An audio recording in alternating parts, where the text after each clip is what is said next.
to another great episode of Real Life Matters, and I am your host, DBoss. But as you can hear, I have a little bit of a cold, so the show must go on, as everybody says. So what we're going to do is I have a really special guest on for you today, and what we're going to do is we're going to hear something from our sponsors, and we'll be right back with our special guest. Welcome to your vital steps to better health. I'm Joanne James. Today we're going to talk about exercising in the sun. We all love the sun. It's been the winter. Now we want to get out into the fresh air and enjoy the great weather. However, we have to be very mindful when we're exercising in the sun. First of all, you want to protect your skin at all costs. Regardless of your background, you still need to wear a sunblock of 30 plus.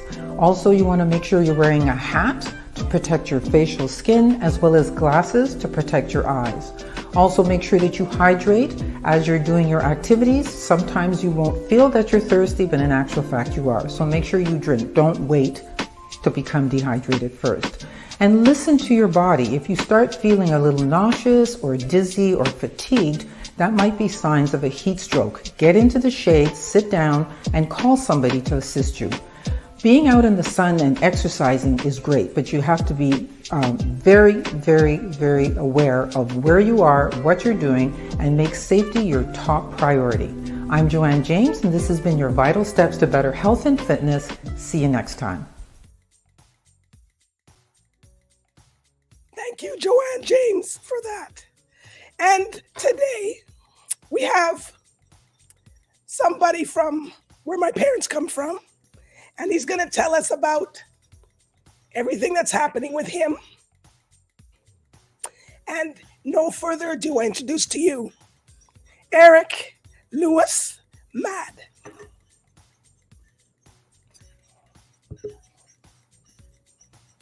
You will feel comfortable speaking with me. I might like to say, my name is Eric Lewis. I don't have a cold, but I'm trying to make her feel as comfortable as possible.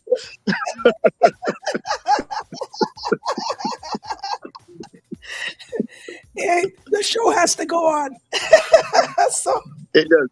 all right. So everybody here at Real Life Matters likes to know where you come from and what's your cultural background. Okay.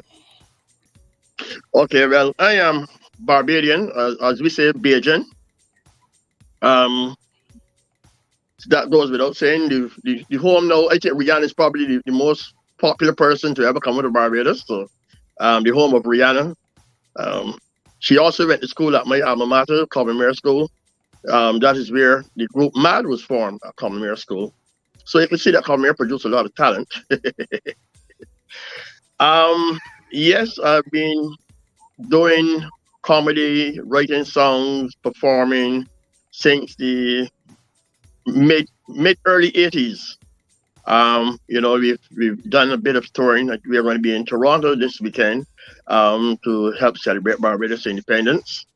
Not when I'm not doing comedy. Sometimes I've placed my foot in the serious calypso competition over the last couple of years. Yeah, there's something called serious calypso. I always thought every calypso is a serious song, but the social commentary, I've done a bit of that. I've been to the calypso finals. Actually, I'm one of the few people who have been to the calypso finals as 3 different characters, because as you might know or might not know, in MADD we do a lot of comedy, and we have created some characters that kind of like personifies these characters, kind of like personify persons in Barbados that you can relate to. So there's the old man character, Rufus, who would have done songs like Days of Our Lives and Half and those kind of songs. And you have Granny, and I did a song with Rufus, and he went to Pickle Crop Calypso Finals. I did a song with Granny, she went to Pickle Crop Calypso Finals. And I went this year as myself, Eric Lewis. So that's quite an achievement. Well, he made fun of me, people. He did. Because I have a cold, so he made fun. Well, if you're familiar with MADD, you know that we make fun of situations. But what we do, we take things that happen in society and expose it in a kind of humorous way. But even though there is an element of humor attached to it, on the line there's a very serious thread which runs through our songs. So our songs kind of, you can look at our songs from a historical point of view, and every song that we have done over a period of time, you can say that song was written because there was this particular thing going on in society. So like in the late 80s, we did songs like Cowboys. People You Must Confess, Barbados Getting Like the Wild West. People You Must Confess, Barbados Getting Like the Wild West. And that was the time when gun violence really started to come to the fore in Barbados. And then in 1999, they did a song called Last Saturday Night, which spoke to a young person getting involved in the whole gun culture, the guns, the drugs, the gambling, the smoking, everything. And then ended up losing his life. So as I said, when we do songs, you can say this captured a kind of a historical part of Barbados. So you can go back and look at our songs and see for yourself. Wow. So what does MADD stand for? Stand for? Funny enough, the name MADD, there was a very comical magazine which was very popular in the 80s and 70s called MADD magazine. It was an American magazine, and the guys kind of like used that name. But over a period of time, it has evolved to mean music and drama, because that's what we actually do. A lot of music, and we also do a lot of drama.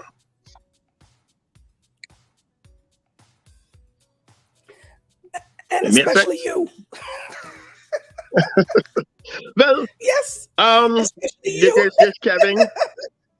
There is, if you're familiar with MADD, you will know that there's the PC rooms, the glamour girls things. Even as I said, there was a time that we had a lot of young people just lining in the, what we call it, bus stands, ZR stands, and they're very rude and stuff like that. And we did a song called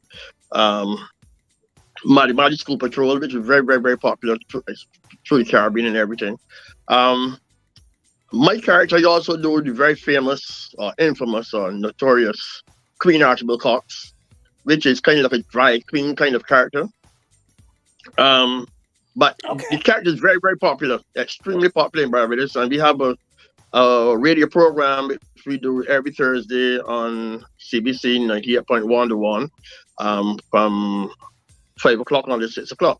And this program is comedy. We just talk things about things which are happening in Barbados. But again, there's a very comical spin to it. So we would just take any topic, anything at all that's happening, and we would highlight it, but comical, but serious. And sometimes we stay on a serious line. If there are things which we believe that are very serious, then we would maintain a very serious line, but there's always a bit of underlying comedy involved in it. Yeah. Wow. Oh, so you guys, do you plan it out? You plan it out before you do it? No. It's all spontaneous. Our radio show is very spontaneous. It is like you in a shop talking with your friends, or you meet your friends at a line and you're just talking about things that are happening, and you say, hey, you hear about so and so that happened. Like for instance, there's this situation that happened in Barbados where the court marshals, which are kind of like, these people who come and take your stuff if you don't pay for them, and or haul you off to court if the court looking for you or whatever. Well, they went to a church yesterday, and the church is entangled in some kind of legal thing. Anyhow, the people asked the people to leave the church, to abandon the church, because the church is involved in some kind of whatever, legal entanglement. So the pastor is saying, because they took all the stuff from there and carried it to the dump. So they dumped all the furniture, computers, everything that was in the church. And to me, that's comical. So we will put a spin on that. Among the things which were dumped, the pastor is saying that he had $3,000 in a box. And the $3,000 disappeared, and he don't know where it gone. and that somebody was able to get into the safe and take that money from the safe and everything. So when we deal with that now tomorrow, you will hear so much comedy about that. Because we want to know, why is the church having money in a box if there's a bank next door? I mean, there's so much comedy you can get from that. But then there's the serious part of it, because it's money that has gone missing. So somebody knows where the money is. So that's how we deal with situations, and that's how we make comedy out of these, what you might consider a very serious situation. We find the comical aspect of. Spin to it. All right. So was anybody in your family a comedian, or you just walked into it? I think all Barbadians are comedians. Barbadians are just a bunch of jovial people who just talk nonsense from morning to night. I mean, and actually, if Barbadians are always laughing. I mean, Caribbean people on the whole are always laughing. I think we laugh more than any other ethnic group or any other nationality. I think Caribbean people, even in our poorness or poverty, we find things to laugh at. So it's just part of the Barbadian culture that we go to the beach, we meet friends, we talk, we laugh. Play dominoes, we talk, we laugh. It's just part of the culture. As I said, I don't believe there's any other culture outside of the Caribbean, that laugh as much as we do. I mean, you have a cold right there, and you're still laughing. Yeah. What else can I do? I can't do anything else. All right. So, in your career now, what would you like to do that you haven't done? What really I think I have done most of the things that I would like done. What I would like to see though is that we in Barbados have a multi-purpose building dedicated to the arts. That a venue, a place that can hold, let's say, about 10,000 people, with nice acoustics and everything, because the biggest indoor place in Barbados is our gymnasium, and it is not built for performances. It is built for sports. So we don't have that in Barbados. Okay. So I think that is something that we really need. Outside of that, everything has to be outdoors, and as you know, anything that outdoors will be manhandled sometimes by the weather. Sometimes you may have all the best plans that you may have to do a show on the outside, and then there's a storm coming, or there's flooding, and we've had flash flooding in Barbados over the last month or so, and people who had things planned had to cancel them. So that's perhaps one of my dreams. I perform all over the world, as we just know it, which would be North America, parts of North America, Canada, England, Caribbean. So I'm very comfortable. And as I said, we'll be in Toronto on Saturday night. I'm trying to remember the name of the place. I think you had to fly up at one point in time. But yeah. I'm trying to see where it is. It's at, I don't even know this place. Well, it will help if you know it. Oh, it's on Nugget Avenue, the Estate Banquet and Event Center on Nugget Avenue, Scarborough. It's in Scarborough. Yeah. So there's a lot of Bajan people hold a lot of events there in Scarborough. That's a big Bajan place. Yeah. So we'll be there doing your favorites, your old favorites from MADD, as well as doing some stand-up comedy, and give me a good old Bajan time for Barbados independence. So are you gonna miss being actually in Barbados for the independence? Well, not really. we didn't do a lot of traveling within recent times. You know, they had COVID, and COVID Right. kind of like shut us down for a little bit. So we were not out there doing any stuff really. So now we know it's a good time to get back out and do some shows abroad and meet some of the Bajan people and bring some good old Bajan entertainment to our fans and friends and families. Okay. So you have the radio show. So what are you going to be doing Yeah. after this event? Are you doing something else?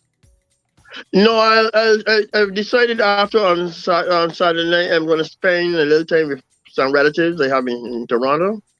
Spend a few days and then come back down to Barbados because then I have some engagements in Barbados when I come back. Okay. All right. Yeah. So are there any how can people participate in your program if they want to? They just listen to you or they just book you or Well, stuff like that? generally you listen to us, you have a good laugh. But if there are things that you want us to highlight, then you will normally send us a WhatsApp message or some form of message saying, "Oh, there's a big pothole at the bottom of my gap that needs fixing. I fell into that pothole last night, and I fell into the pothole. It took me 3 weeks to get back out, so you need to come and look at that pothole." So then we would, agitate on your behalf for certain things that you need done. Yeah. So that's how it normally goes. All right. So do you have any shout outs? You have any shout outs to give people or anything? Anybody you want to shout out? Well, you're streaming worldwide, I'm guessing. So you're streaming, but your audience is made up of many Canadians. It's CaribVision. We're on CaribVision in 28 different countries, including UK, and the head office is right there in Barbados. It's CaribVision. We're on BellFibe channel 658 in Canada, and then through the various cable networks in the US. Okay, brilliant. So you just got to show out all the Bajan people out there. Globally, you're very global. Yeah, all the Bajan people in the diaspora preparing for independence. We also have Republic. We're now Republic, so it's Republic, independence. We celebrate that. We always have a good time for independence. It's what we call conky season. That's a Barbadian delicacy. So I thought my people, they're making conkies with raisins or without raisins, just have a good time and prepare to celebrate Barbados independence in grand style. Okay. All right. So if people want to book you or find you, where can they find you on social media? Well, you can find Eric Lewis on Facebook, the Queen 246 on IG, but I'm not very difficult to find. I also write a weekly column in the Nation newspaper in Barbados every Friday. So it's not very hard to find. All these things coming out now. All these things coming out. Ask you what you did at the beginning. Now he's telling me. I do so many things. I do so many things, right? I do a lot of stuff. He's so many characters broken down, people that's watching. Yeah, you're correct. You're perfectly right. So just look up. So you got to look up Eric Lewis. MADD. Yeah. MADD. All right. Well, it's been a pleasure, Eric, having you come on and talk. So when you got something else, please come back on. Maybe we'll do a little comedy session and talk about. Yeah, for sure. For certain. I know he's gonna talk about me with my cold, so he asked me if I had to wear a mask. I will talk about you and your cold. I wish you much better. It's very cold in Canada.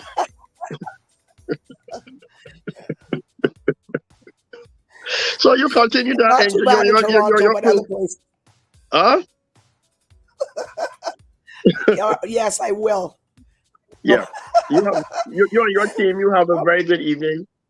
As I said, I'm still at work, so yes. Well, where else would you be? You're always doing something. All right. Yeah.